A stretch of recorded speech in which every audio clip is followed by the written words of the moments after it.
Hello, ஒரு ஆள் உட்காந்துருப்பாரு, அந்த ஆள் எங்க? ஹலோ, கொஞ்சம் மரியாதை பேசுங்க. அவர் எங்க அப்பா. யாரா வேணா இருக்கட்டும், கடனை ஒழுங்கா கொடுக்க முடியலனா மரியாதை எதிர்பார்க்க முடியாது. கடன் வாங்கி கடையை மட்டும் நடத்த தெரியுதுல, ஒழுங்கா கொடுக்க தெரியாதா? கடை இந்த மாசம் கொஞ்சம் நஷ்டத்துல போய்கிட்டு இருக்கு. அதான் இந்த மாசம் எதுவும் கொடுக்க முடியல. ஓ, அப்போ உங்களுக்கு அதிகமா லாபம் வந்துச்சுன்னா எனக்கு எக்ஸ்ட்ரா போட்டு கொடுத்துருவீங்களா? சொல்லுங்க. இல்ல, அப்ப கரெக்டா தானே கொடுப்பீங்க.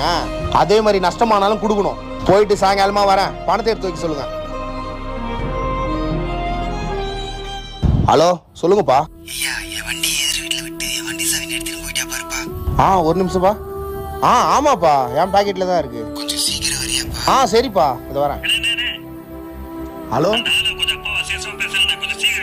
என்னடா சொல்ற? அசிங்கமா பேசிட்டானா? இதை உடனே கிளம்பி வரேன். இரு.